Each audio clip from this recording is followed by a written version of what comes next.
It's my little poop pillow. It's cute, huh? I'm so excited for the Emoji Movie to come out. So today we are talking about IBS.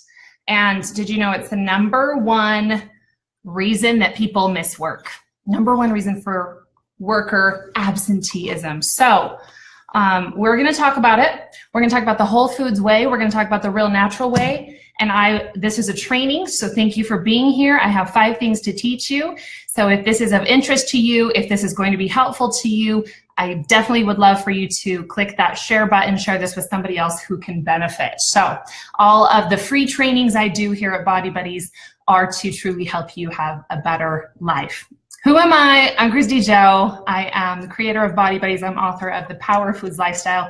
And I help people bridge the gap between the strategies of science and what we actually should do in the optimality of nutrition and fitness. And I help them actually do it with strategic psychology and plans. So today we're talking about how to soothe the symptoms of IBS. What is IBS? Irritable bowel syndrome.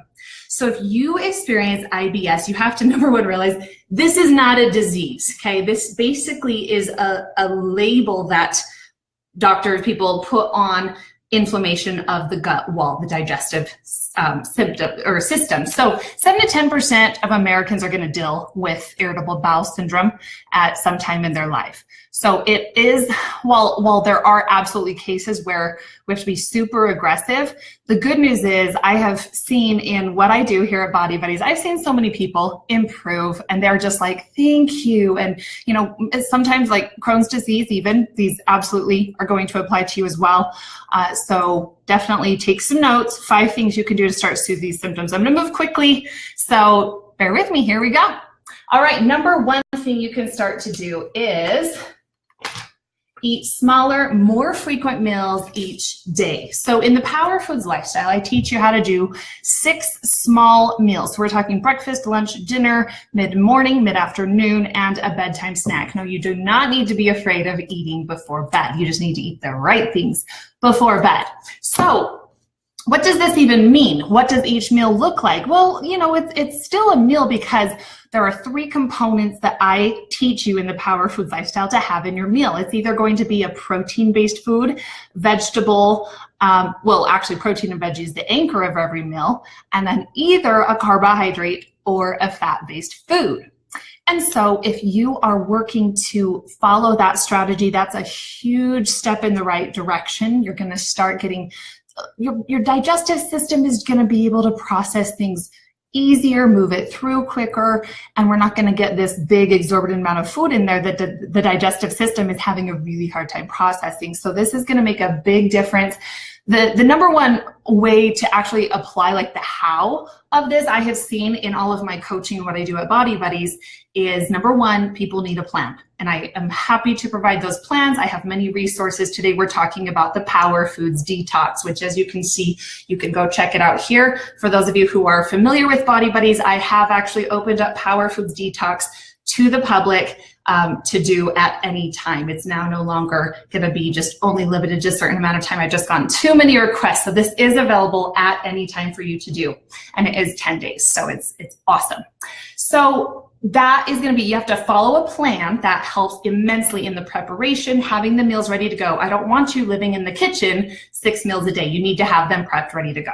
So that'll help. Secondly, a lot of people just forget. So setting those alarms, use your phone. Your phone is your best resource. It's your best tool. So a lot of times my clients, people in my programs, they will screenshot, they'll post in our private Facebook groups, they'll show, these are my timers set, and that's how we start being accountable and get these habits to start following through. #2 thing you can do to soothe the symptoms of IBS is focus on less variety in your high fiber foods. Okay, now why would this be?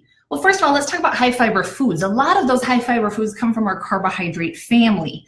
Carbohydrates oftentimes are going to exacerbate IBS because they are so dense in sugar. Now, did you know that carbohydrates break down to sugar? I'm talking about any form of carbohydrate. I'm talking about bagels and breads and cookies and cereals and pastas.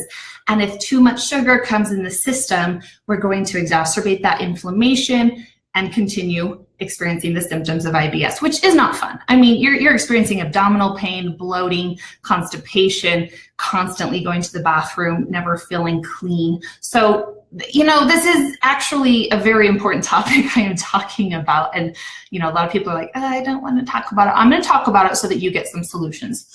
All right, so less variety. What I'm talking about is as we reduce the amounts of vegetables and fruits that you're eating, if we really whittle down the carbohydrates and we choose, you know, just a little bit more low glycemic carbohydrates, things like your sweet potato, things like oats, things like some of our fruits are going to be grapefruit or blueberries. This is going to help you figure out if there is one of these that's a bigger culprit than another.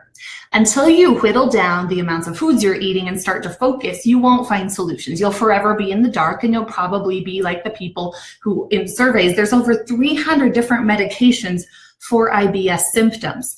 I'm here to help you figure out that there is a root cause and there are things you can be doing to start making a difference in the way you eat, the way you live, the choices you make every single day. So less variety. I want you to whittle down that list until we find, oh, smooth sailing. Then when we start to add back in a vegetable, then when we start to add back in fruits, until we find those bigger culprits. So the biggest thing I like to think about is if you can mash down the fruit or the vegetable and it can become really supple easily, that's going to be one of our better ones to go to first. If it's really high, stringy, fibrous, I'm thinking like celery and asparagus in the beginning, that might be a wise one to stay away from and add back in and see. But what I have found is usually if we can reduce the total amount of glucose in the system, huge difference. So I really whittle down your carbohydrates in the Power Foods Detox for a time to help you go through this elimination process and start to heal your digestive system from the inside out. So next we have avoid high allergenic foods. Now this is where people can get in a tizzy, but let's talk about it. It's not about the dogma of what is right or wrong. It is more about what's right or wrong for your body, and are you putting your body through the test to figure that out? So two of our highest allergenic foods that I help people really pay attention to and see if it's causing that distress in their body are going to be number one, gluten, okay? And then number two is dairy. A lot of people cringe